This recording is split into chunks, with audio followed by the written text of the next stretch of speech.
There was a half-naked stranger in my pool drinking boxed wine and claiming she had a legal right to be there because, in her words, the water spiritually belonged to the community. That was the exact moment I realized I wasn't dealing with a nosy neighbor or an eccentric woman.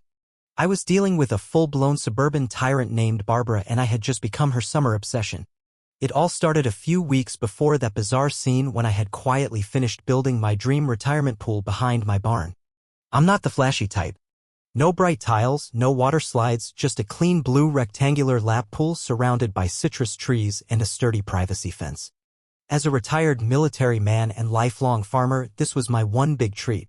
After decades of hard work and raising livestock through Texas droughts and wild seasons, I didn't tell anyone about it except my buddy Dave and my goat Buckles.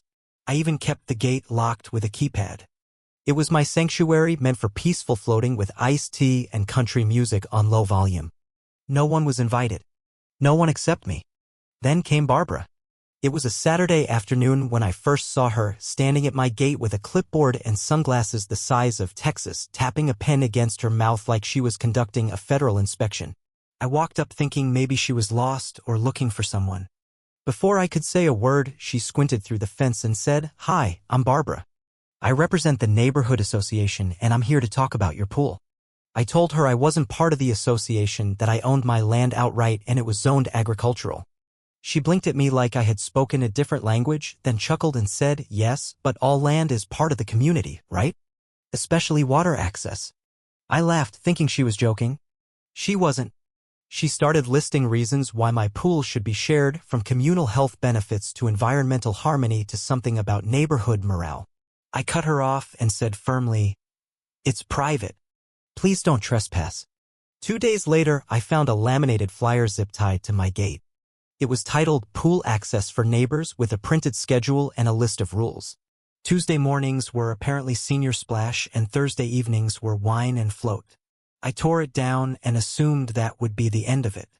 It wasn't.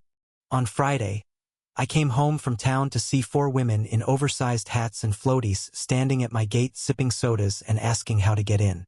One even waved and said, "Barbara said we could come early." That's when I knew this was no ordinary nuisance. This was an invasion disguised as entitlement. I politely told them to leave and added a second lock to the gate. That night, I installed motion cameras and called Dave to vent.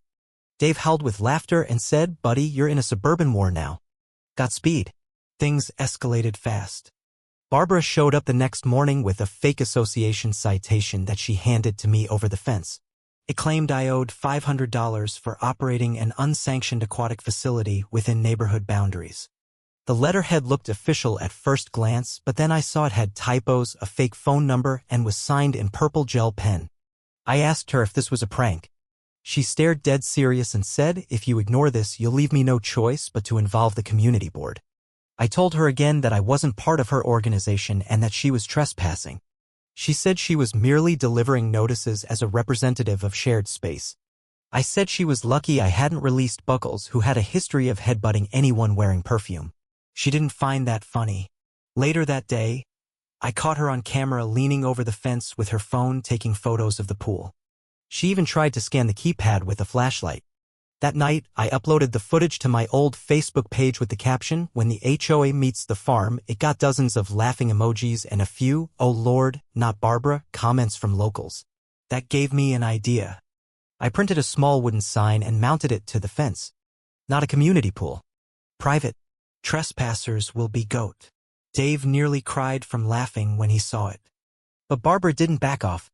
She started handing out flyers again, this time promising a community wellness retreat hosted at a local pool generously located on community-adjacent land. That's how she described my yard. I confronted her one last time in person. She stood with one hand on her hip, oversized sunglasses reflecting the sky, and told me, "Water is life. You can't gatekeep life." I said, "Watch me." Then I closed the gate. That night, while sitting by the pool and watching Buckles chew on a towel he stole from my laundry line, I realized I was dealing with someone who truly believed that made-up authority gave her the right to rewrite reality. And the only way to deal with people like that wasn't with polite words or another sign. It was time to dig deeper. I called Marlene, a retired lawyer I'd served with who knew land use law better than anyone. When I explained what was happening, she paused and said, "You're zoned agricultural, right?" I said yes. She replied, "Then she just picked the wrong fight." I smiled. Barbara had no idea that her war over my pool was about to backfire so hard. She'd wish she'd never seen a drop of water in her life. The sun was barely up when I found the next surprise taped to my gate. It was a thick envelope sealed with a printed association logo and stuffed with 3 pages of nonsense.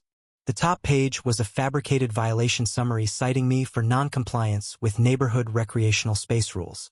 The second was a warning notice of pending community fines totaling $1,000 if I didn't grant shared access to what they called the South Pool sector. And the third page, the cherry on top, was a proposed monthly calendar for community usage, complete with themed swim days and Barbara listed as the pool access coordinator.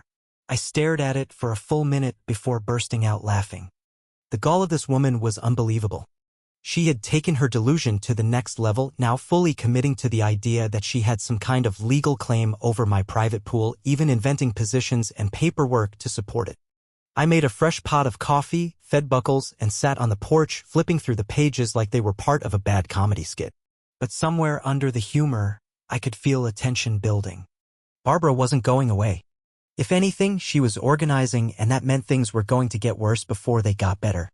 Later that afternoon, Dave stopped by with a bag of goat feed and a 6-pack. He'd already heard about the new flyers thanks to his cousin who saw Barbara near the co-op market telling folks that I was opening the pool to everyone. Dave nearly fell off the porch laughing, but I didn't. It was no longer just trespassing. She was spreading lies that could escalate this further. I made my own flyers. Simple black and white prints that said, "Private property. No public access. Not HOA affiliated." I added a photo of Buckles for flair. I posted them on local boards and the community trailhead. But by morning, another neighbor showed up at my door for the community float session. That's when I knew things had officially gone off the rails. I called Marlene again. This time we weren't just talking zoning. We were talking about protection orders. Barbara wasn't just annoying. She was actively attempting to reframe reality and rally people against me. Marlene told me to collect everything: videos, flyers, fake citations, even testimonies from neighbors. We were building a case. And it was only just beginning.